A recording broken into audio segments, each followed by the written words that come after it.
Vamos fazer uma viagem no tempo? Lá para o século XVI. Para uma das histórias mais, olha, aterrorizantes e ao mesmo tempo super ricas filosoficamente da colonização do Brasil.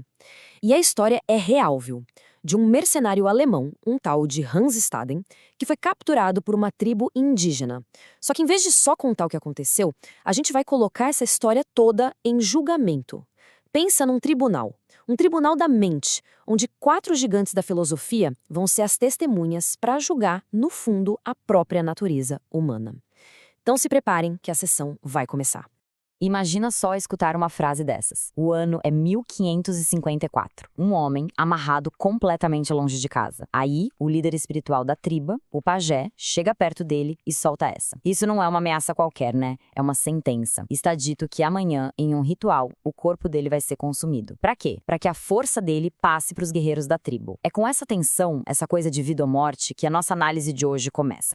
Bom, mas antes dos nossos filósofos entrarem em cena, a gente precisa entender os fatos do caso, né? Afinal de contas, isso aqui não é só um exercício de imaginação, um papo teórico.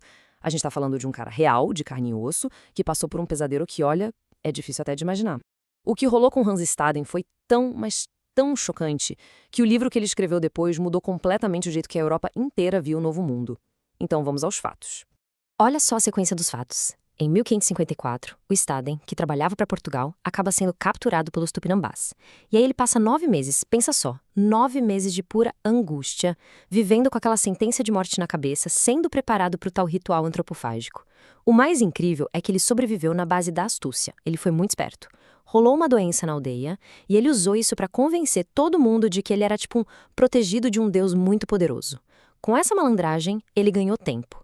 E aí, em 1555, ele finalmente consegue escapar numa fuga dramática com a ajuda de um navio francês. Passam-se só 2 anos, ele já está de volta na Europa, e o livro dele vira um sucesso absurdo. E as ilustrações, aquelas ilustrações chocantes do livro, elas basicamente cravaram essa imagem do selvagem canibal na cabeça dos europeus por séculos e séculos. E é aqui que está o ponto central de tudo. A saga do Staden é muito mais do que só uma aventura de sobrevivência, sabe? Ela funciona quase como um laboratório extremo da condição humana. Pensa comigo, quando você tira todas as leis, tira a sociedade, tira a civilização como a gente conhece, o que sobra do ser humano? Pois é exatamente por isso que essa história é o caso perfeito para o nosso tribunal filosófico. E agora sim, a corte está oficialmente em sessão. Para a gente analisar este caso tão extremo, convocamos 4 testemunhas, digamos, especializadas, 4 gigantes do pensamento. Cada um deles olhou para a sociedade, olhou para a natureza humana e chegou a conclusões completamente diferentes. De um lado a gente tem Thomas Hobbes, o grande pessimista, do outro Jean-Jacques Rousseau, o idealista, depois vem Friedrich Nietzsche, o provocador de plantão, e por fim Michel de Montaigne, o cético. Eles vão olhar para a mesmíssima cena, um homem esperando a morte, e vão nos dar 4 visões de mundo totalmente distintas. Que comece o primeiro depoimento. O primeiro a depor é Thomas Hobbes, e ele já chega sem rodeios. Para ele, essa cena toda é a prova cabal da teoria dele. É simples. Sem um governo forte, um Leviatã, para impor as leis e o medo da punição, a natureza humana se mostra como ela é de verdade. Crua, egoísta, violenta, brutal. A vida, segundo ele, vira uma guerra de todos contra todos. O pavor que o Staden está sentindo não é um caso isolado, não. Para Hobbes, essa é a regra do jogo quando não existe ordem.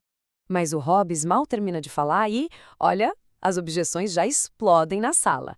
Rousseau se levanta na hora acusando Hobbes de ser cínico. Isso não é maldade, é tradição. O Nietzsche dá uma risada da ideia de medo e diz, medo? Medo é o que o Staden sente. Os índios, eles transbordam vida. E aí vem o Montaigne, sempre mais calmo, e dá o golpe final. O Hobbes só chama de lobo aquilo que ele simplesmente não entende. O tribunal, como dá para ver, está completamente dividido. Agora veja Jean-Jacques Rousseau, o famoso defensor do bom selvagem. E ele olha para exatamente a mesma cena e vê outra coisa, totalmente diferente. Ele não enxerga brutalidade, ele enxerga pureza. Para ele, quem corrompeu o ser humano foi a sociedade europeia, com a sua ganância, com a propriedade privada. Ali, naquela aldeia, ele vê líderes decidindo as coisas pelo bem de todo mundo. Uma ação coletiva, baseada na tradição, sabe? Livre daquela corrupção toda do velho mundo. Na visão dele, o Staden representa o homem civilizado e corrompido, e os índios, o homem em seu estado puro, natural. Mas é claro que essa visão toda idealista do Rousseau não ia passar batida. O Hobbes já vem com um sarcasmo. Pureza? Eles estão discutindo como temperar um homem, Rousseau. Acorda! O Nietzsche, como sempre, vai direto na jugular. Não tem nada de pureza aí, o que tem é hierarquia de força. O pajé manda porque ele é o mais forte, ponto. E aí, o Montaigne traz um contraponto bem surpreendente. Ele meio que concorda com o Rousseau, mas com um porém. Ele fala, olha, talvez a barbárie deles, que é focada em honra e vingança contra um inimigo, seja até mais lógica do que as nossas guerras religiosas na Europa, onde a gente mata milhares por ideias abstratas. Agora se preparem porque vem o depoimento mais provocador de todos. Friedrich Nietzsche entra em cena e vira a mesa completamente. Para ele, a figura patética da história é o Staden. A religião dele, a moral, as preces que ele faz a Deus, para Nietzsche, tudo isso é moral de escravo. Uma ferramenta que os fracos inventaram para se proteger dos fortes. Os verdadeiros senhores da história, os nobres, são os tupinambás. Eles vivem segundo a vontade de poder, afirmando a vida, a força, a celebração e até a crueldade sem sentir culpa nenhuma. Eles são a vida na sua forma mais plena. O Staden, ele tá só tentando não morrer. E claro, a análise do Nietzsche causa reações imediatas. O Hobbes, sempre pragmático, já corta o barato. Essa força toda dos índios vai acabar no segundo que uma arma de fogo aparecer, Nietzsche. O Rousseau defende o Staden, diz que ele não é patético, mas sim uma vítima da própria civilização desonesta que o criou. E o Montaigne, de novo, buscando um equilíbrio, faz uma correção sutil no argumento do Nietzsche. Ele diz, calma lá, Nietzsche, a astúcia, a inteligência que o Staden usa para sobreviver, para manipular, isso também é uma forma de poder, não é? Afinal, sobreviver talvez seja a maior afirmação de força que exista. Por fim, a gente ouve Michel de Montaigne, o pai do ensaio, o mestre do relativismo cultural. E o que ele faz é basicamente nos colocar na frente do espelho.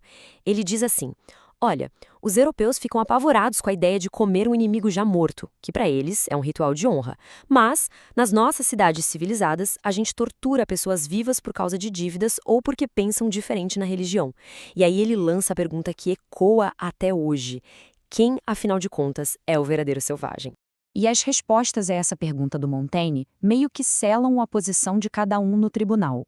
O Hobbes, inflexível, bate o martelo, selvagem é quem não tem contrato social, ponto final. O Rousseau aplaude, diz que o Montaigne foi lúcido, o preconceito do Staden é a maior prisão dele, e o Nietzsche, para fechar, lança uma última provocação quase poética. Talvez o selvagem seja o único que ainda tem coragem de olhar para o abismo da existência e rir. Muito bem. Os depoimentos foram ouvidos. As testemunhas já falaram. O caso do Hans Staden foi esmiuçado por 4 das mentes mais brilhantes da filosofia. Agora, a gente chega no momento decisivo, as alegações finais. A hora em que cada pensador resume a sua visão, usando este caso como a prova definitiva da sua teoria sobre bem, sobre o que é ser humano. Então vamos lá, para as conclusões finais de cada um.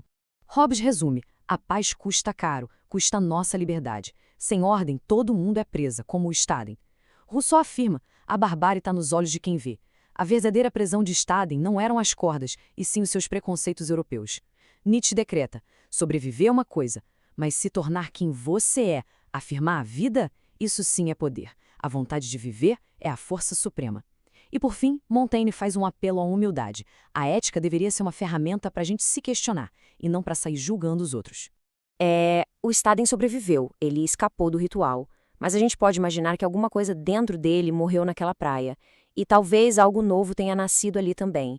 E isso tudo nos leva àquela pergunta final, a que talvez seja mais importante de todas. Quando tudo aquilo em que uma pessoa acredita, sua cultura, sua religião, suas certezas, quando tudo isso desmorona numa praia desconhecida, o que sobra dessa pessoa? Em quem ela se transforma? E agora, o veredito final fica em aberto. As provas e os argumentos estão todos na mesa. Qual lado foi mais convincente? Qual desses filósofos chegou mais perto da verdade sobre a natureza humana? Foi a conclusão cínica do Hobbes? A visão idealista do Rousseau? A análise poderosa do Nietzsche? Ou a reflexão do Montaigne? O papel de júri, a partir de agora, é de quem está acompanhando esta análise. Este nosso tribunal de ideias encerra os trabalhos por hoje, mas o debate continua. Se curtiu esses duelos filosóficos, não deixe de se inscrever no canal, compartilhe esta análise com quem também gosta de um bom debate. E o mais importante, deixe o seu veredito aí nos comentários. A discussão continua por lá. Muito obrigado e até a próxima!